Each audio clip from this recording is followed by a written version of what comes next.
Okay, so we're going to start off in Premiere Pro. Going to do some editing of the audio here, and then we'll move over to Adobe Audition and do some more editing there. So this is the audio. It's audio from a YouTube video I recorded today, which will go out today. I haven't edited any of it yet. I haven't done any editing to the audio yet, so this is just raw out of the Tascam. So I'll just drop this onto the timeline, just using the plus on the keyboard to zoom in here. You can see all this dead space, so I'll just clear out dead space out now. So let's have a listen firstly.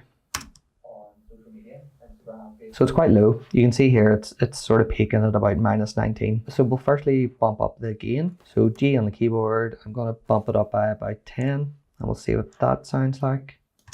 I can get all the likes that I want. So it is definitely a lot louder. You can hear a bit more noise. In Audition especially, there's good ways of sort of getting an overview of the gain volume of the overall clip. There's loudness rater, which is really good. But for now, it's good just to get a general idea as to how the footage sounds, how loud it is. So let's go into effects and just start finessing the audio. I've created a my favorites folder for different effects that I use. So we mentioned the noise. So let's just put on the noise here and go to effects controls.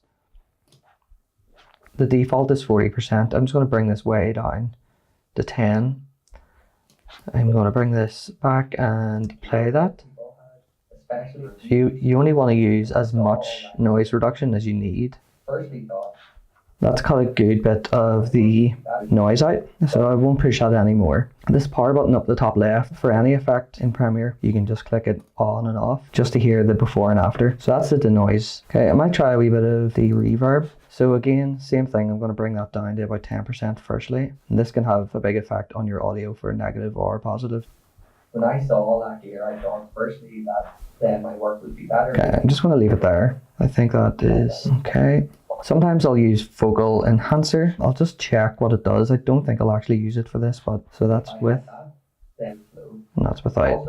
Adds a bit of bass to it. Actually, I quite like that. So I'm going to keep that. So there's a few other effects that I could use. Some of the ones that I use a lot are the graphic equalizer, and I probably wouldn't use it for this YouTube video, but I'll just show you how it works. So it gives you a range of frequencies along the top here, and then the dB along the edge. So you're basically just increasing or decreasing the gain for each frequency. So let's play and we'll see what we can do. 4K is usually going to affect the vocals a lot. Especially on YouTube. All the reviews and everything. It also just made me feel a bit like I was lacking in something. Let's go down to the bottom frequencies and see if there's any distortions. When I saw all that gear, I thought... Okay, so that's that. Another effect that I use a good bit is multiband compressor. It just depends what the sound is, what I'm trying to go for. Sometimes I'll enhance the highs, kill the harshness. I don't usually do anything really manually with this one. I just go through the presets. So I'm actually going to not use that. So I'm just going to take that out. Another effect that I would use a good lot would be parametric equalizer. And it can seem a wee bit daunting at the start, but it's in some way similar to the graphic equalizer. You're basically going through different sections of the audio and raising and lowering the volume or gain to see if you can improve the overall quality of the audio. Okay, so let's just try it. We'll take 0.1. Now you can see when I'm increasing 0.1, it's increasing a huge width of the spectrum here. So what you can do is come down here, and this is 0.1 here. This is the gain, this is the width, and the width is how narrow this will be, this curve will be. So I can bring that way up and be far more specific into the frequency that I'm attacking or changing. So let's just hit play and see. This used to be a huge one. Bring it way up. When I saw all the gear that people had, especially on YouTube, with all the reviews and everything. So there's something going on there. Obviously, far more so when it's way, way up. But I'm just going to bring that down a wee touch. It also just made me feel a bit. And I just go through each point and see if there's anything that I do need to work on. I see people have this used to be a huge thing for me when I saw down a wee bit. Huge one for me. When I saw all the gear that people had, especially on YouTube. Okay, so this will be very subtle. Okay, so there's more that you could do within Premiere, but let's just bring it into Audition. So just right click on the clip and edit clip in Adobe Audition. Okay, this is the audio now in Audition. This is the waveform, the same way you view the audio in Premiere. The second way you can view the audio in Audition is this. You can just drag this up. This is the spectral frequency display. So it's showing you all the information of the audio, just in different way to the waveform. So where the waveform is basically just showing you gain, the spectral frequency display gives you, so the frequency is along here. The depth of the color, or the saturation of the color, will tell you how loud the audio is in that particular frequency. So you can see obviously most of the sort of loudness of the audio is down here between 0 and 4.5. So let's just move out a bit, get a better view of it. So you can see these spikes here. So let's just listen and see what's happening on the spikes. For me, when I saw all the gear on YouTube. So it's not quite clear exactly what's happening there with these spikes. So what you can do is you can select a particular part of the audio and just listen to it. So if you do want to work with that, you can work with that specifically, enhance it, take it away. Let's have a look down here, just at the where the majority of the loudness of the audio is. So